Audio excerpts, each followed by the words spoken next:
Ladies and gentlemen, coming up next is Prof. Hamid with Mohamed, a very dear friend of mine, who will be speaking on childhood nutrition and its importance on growth and development.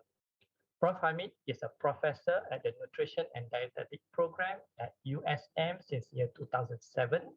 He holds a PhD from King's College London, a master's degree from UKM, and a bachelor degree in nutrition and community health from UPM. He initiated the first birth cohort in Malaysia, named the USM Pregnancy Cohort Study, started in year 2009. He currently works on several intervention projects related to prevention of stunting in children, and he is currently the chairman of the technical working group in terms of the nutrition research for the Ministry of Health Malaysia. So let us warmly welcome Prof. Hamid to deliver his presentation. Over to you, Prof. Hamid. Thank you very much, Prof. Yazid. Really a pleasure to be here today and sharing some of my research work and my experience. Waiting for my slides. Okay.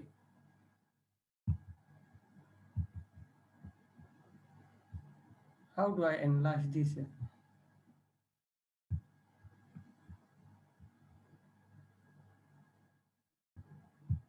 Okay, got it. Thank you.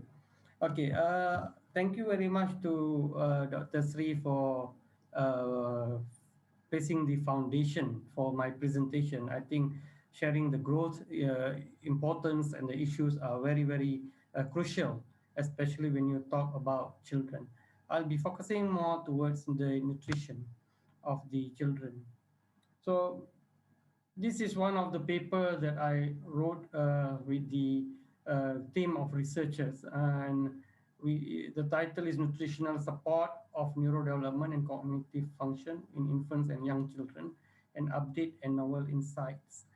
When we were preparing this manuscript, we came across that when you want to help a child, particularly related to growth and brain development, we should not be talking about only one nutrient. That is the first take-home message that we learned from this experience of reviewing several articles while preparing this systematic review. And we noticed there are two things. One is the time frame. There is an important time frame for brain and neurodevelopment, and also there are important components. And when you talk about nutrition, you cannot run away from talking about the vitamins, the important lipids, the amino acids, the minerals, and recently there are also some emphasis on the importance of microbiota in the gut, indicating that nutrition is not a very simple topic. It is a very complicated topic, and it involves a lot of other nutrients and components. And the role of the nutrients came in at different time frame, from the in utero environment to the postnatal environment in infant toddler, and later in postnatal child adult years. And it is a continuous process. It's not only that you should eat well during pregnancy and then you relax after pregnancy. Based on our experience talking to pregnant mothers, we noticed that the awareness and the seriousness on eating healthily only appear during pregnancy, because they feel the baby is inside the womb and they should take care of the baby while it is in the womb. But in reality, the importance is almost equal, whether the child is inside the womb or the child outside the womb, meaning that the nutrition importance are continuous. It's not only in the in utero environment. And we went into very detail of this paper and looking at the role of the lipid, minerals, vitamins, amino acid, and the gut microbiota on different elements of the human system. We found that lipid is important for certain cognitive function, locomotor activities, mineral like iron important for cognitive function and motor function, zinc and iodine all are related to the brain, and vitamins, particularly A, P, 12, folate, and D, which is very much lacking in pregnant mothers that we studied in Kelantan, and also low throughout the life course, meaning that several studies have shown that vitamin D is not only lacking in pregnant mothers, but also in children, in infant, and also in the adulthood. So we have a spectrum of nutrition problems that we need to deal with, and it is not an easy task. Because uh, to ensure that all of our children getting enough nutrient, it involves a lot of other importance, such as the knowledge of the parents, the socio-economy of the parents, the awareness and the ability of the parents to handle the kids eating tantrum and etc. It all plays an important role to ensure that the nutrient are able to deliver its function into the children. And I would like to share with you the finding from the National Health and Mobility Survey 2016 by Ministry of Health, which is particularly focusing on maternal and child health. And in this report, it has shown that we have a very good antenatal system, antenatal clinics. We are, I think, among one of the best in terms of giving facilities, the clinic desa, the clinic ibu dan anak. They are all in the right place in the rural area. You can still able to see a doctor or nurse or midwife. So everything is very clearly placed. However, we also have several problems. I will straight away, for the sake of this time, I will straight away zoom into anemia, because we notice that anemia in pregnancy is quite high in Malaysia. And to see a pregnant mother who is anemic, we could foresee that the problem may also boil down to the baby who is in the womb at this time. And it is almost similar when we say 1 in 3 pregnant mothers are anemic. We also found that 1 in 3 children under 5 years old are anemic in Malaysia. So it kind of shows us there is an association that when a mother is anemic, there is highly likely that the child which is born is also anemic if there is no intervention done during the growth period. And this diagram clearly shows that the vicious cycle of having a malnourished pregnant mother and producing also a malnourished baby, and that baby may grow up stunted and become an adolescent who is also stunted, and later become pregnant, and later producing another stunted baby. So in Malaysia, we are having a big problem with stunting, and one of the reasons is this: we are having a poor diet during pregnancy, and we are really really worried because this COVID pandemic has really hit many people, including pregnant mothers who are from the B40 category. Knowing that when you are pregnant, you are required to have extra 500 calorie in your diet. And also when you are breastfeeding, you should have up to an extra 500 calorie additional to fulfill the nutrient and energy requirement during pregnancy and lactation period. But if a mother who is poor and unable to buy nutritious food, how is she going to fulfill that 500 calorie requirement? So that is something really worrying. We may not see the trend in these few months, but probably in the next 9 months from now or from during the pandemic, we may be able to see some scary statistic coming up after the pandemic ends.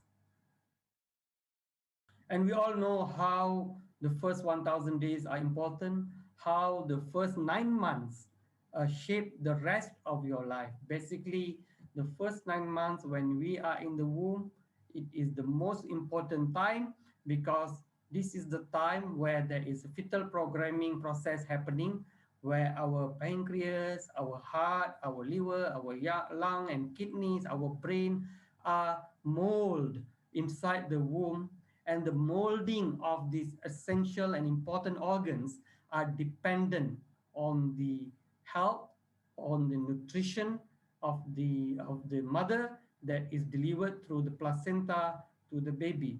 This is very important period.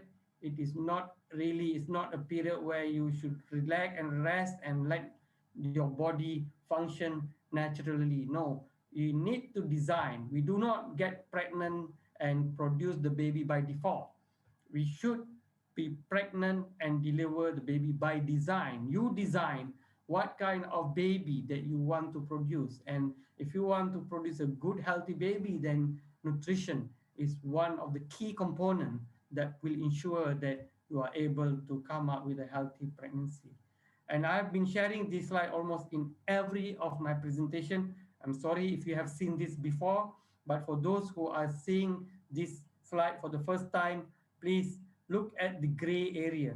The gray area where when the plasticity is the highest, that is the first 1,000 days. And I have a friend who is in the University of Queensland now talking not about 1,000 days, he is talking about the importance of the first 2,000 days. First 2,000 days referring to the time period up until 5 years. He is trying to come up with a hypothesis that it is the first 2,000 days, which is from the time of conception up until the fifth birthday of the child. This is very important period that we should make sure the growth and development and nutrition of the baby is delivered. And this diagram shows us three lines. One is three dotted line, the green dotted line, the yellow dotted line, and also the red dotted line. The green dotted line shows you the benefit, the spectrum, the magnitude of the benefit in terms of reduced risk of chronic diseases if the child who is malnourished helped or intervened at the first 1,000 days period. You can see that we are able to move the hypothetical line to a very low level, probably rescuing the child from disease like diabetes or obesity or hypertension and etc.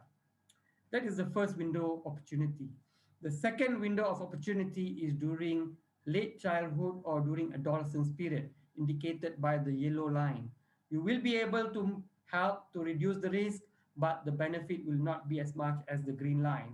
And the final opportunity is during adulthood, where you will see very minimum benefit, mainly because the plasticity of the organ is very low. The ability of behavioral change is very low, meaning that it's not easy to change your behavior when you are so much incultured into doing something wrong throughout your lifetime.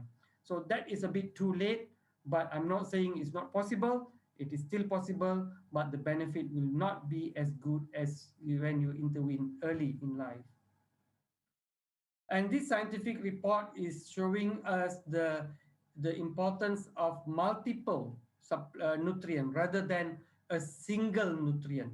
So you can have an experimental giving one single nutrient, for example, vitamin A, versus giving a multiple nutrient. And it has shown, you can look at the star mark where you can see that the quantity of nutrient, when they gave more than 5 nutrients to the participants, there is more significant outcome. And when they give it earlier, between 6 months to 18 months, and when the duration is expanded more than 6 months, and when and that is during the childhood supplementation, and similar goes to the antenatal supplementation. The key word here in this slide is start early, number one, and number two is make it multiple. It shows that we have this nutrient interaction working synergistically to ensure that our body gets the maximum benefit and are able to produce a positive effect to the body. Same goes to the way how we promoted healthy eating. We do not only promote fruit and vegetables. We are promoting that you should also take the carbohydrate group, the protein group, the milk group, and also some healthy fat, etc. So the holistic nutrient intake, the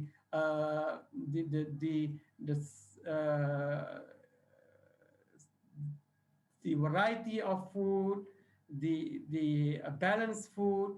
These are all inculcated into our public so that we follow what is being recommended by the Ministry of Health. We get all the maximum benefit from this. But are we following that? Is our public following that? It is very difficult because this is a big challenge for nutritionists and dietitians to ensure that we all eat healthily and balanced diet. And this is a paper showing the fruit and vegetable intake pattern. I would just read the conclusion. It says this study revealed that the majority of Malaysian children still fall short of achieving the dietary recommendations for fruit and vegetable intake. I just pick up fruit and vegetable to discuss today. If our children is not eating fruit and vegetables, it means they are not getting enough vitamin and minerals in their daily diet. Why? Because it is here where the density of vitamin and minerals and phytonutrients and fiber is located. And if our children is not benefiting from it, it is something that we need to work out. And also, this is reflected not only in the children, it is also reported in adults, meaning that there is highly likely that parents do not eat enough fruit and vegetable, and that behavior is transferred into their children in the house, where the children also do not eat enough fruit and vegetables. Because children, we all know, they learn by mimicking their parents or the adults. If the adults eat something, the children will be curious and their children will be following it. So we have a challenge to educate our parents to ensure that our parents eat healthily so that it can be transferred to the child. And when we look at the stunting prevalence by household income, there is a lot of theory saying that stunting is a poor man's disease, meaning that when you are poor, you will not have enough money to buy food and you will become malnourished and stunted. Well, if you look at the spectrum on the left, could be true because the highest prevalence is among those who are earning less than 1,000 ringgit per month. And look at the dotted line, it is the upper middle income country cut off. So logically, those who are on the right end, which is earning more than 5,000 ringgit, should have the lower value compared to the dotted line. But unfortunately, we still see quite high percentage of children from the rich family are stunted, and they are contributing to the prevalence of stunting in Malaysia as well. And this is something, to be honest, really, really awkward. Because if you are rich, logically, you have all the money to buy healthy food like milk, fish, chicken, egg, fruit, vegetables, and etc. You have all the money that you can buy to prevent stunting. But we are not seeing this in Malaysia. And this is something that we all need to ponder. And my thought is that this group could be a group of family who had issues with dealing with picky eaters. Because common eating behavior issues in children are picky eater is something very common. Under eating is also very common, and similarly overeating is also very common. And picky eating consequences like similar calorie intake with non-picky eater, low food diversity, low fruit and vegetable, low meat intake, low egg, and this all translated into low important nutrients intake. And this is very, very worrying in terms of the picky eating issues that we have in our children. Well, I'm going to the last part of my presentation. We've been talking about nutrient, vitamin, minerals. I want to digress a bit and talk about the anti-nutrient, the anti-growth element that I have found in one of my research or in the USM pregnancy cohort study. In this study, we also measured the high nicotine of the children, and we tried to see the correlation with the father who is a smoker. So in this cohort, none of the mother are smokers. And we found that the father who's smoking has high median level of high nicotine level, which is basically the nicotine goes from the mouth into the blood, converted from cotinine, and then the cotinine is converted to nicotine and stored at the bulb of the hair from internal. So we take the hair from the whole hair from the bulb, and we measure the nicotine in the Pusat Racun Negara in USM Penang. And we found there is a correlation between the father's high nicotine with the child high nicotine, okay? And we also found this is the child had nicotine in the womb when they were newly born. And we also found when they are delivered and when they are living with the father, they are the group of children who have high nicotine level. What is this nicotine doing? Nicotine doing to the child? We, after 2 years of that study, we revisited the same family, we revisited the same children, and we measured their nicotine again, and also this time we measured their IQ. And we found that for children who is living with smoking father has higher level of high nicotine and also also have lower score of IQ. What is this telling us? All the while we are trying to help our children by giving proper nutrient, we forgot that the environment is playing a role to reduce their brain function. And we need to make sure and educate our parents, our patients, our clients, that while you are busy taking care of the nutrient of the baby, you should also protect the baby's brain from the detrimental effect of the nicotine from the cigarette. So I think I have taken up my time. I think the take-home message is that, number one, we should focus not only on single nutrient. Number two, we should also focus early, not leaving it to be too late. And finally, while we are busy giving the right nutrient to the children, we should also be careful of the anti-nutrients that are existing in the food and also in the environment.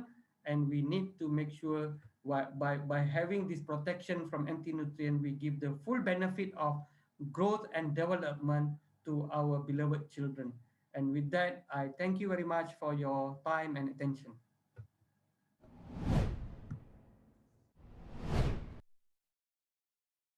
Thank you very much, Prof. Hamid, for the very comprehensive presentation. So in his lecture, he has shown us that the foundation for a healthy growth and development in childhood starts from the mother's womb. He had shared with us the importance of the 1,000 days of life, the brain function, the brain growth, and at the end of his talk, he did mention on the bad exposure, basically looking into the nicotine. We tend to see so many parents, so many husbands, or so many fathers that smoke in front of their children, even during their mealtime in the shops. Yeah. So now with this, I think it needs to be made clear to everyone that that nicotine that is there in the smoke not just cause problems to the lungs, but it also causes the children's IQ to be lower compared to the one that are not affected by the fathers who are smoking. Thank you very much, Prof. Hamid, for that very important message that you have put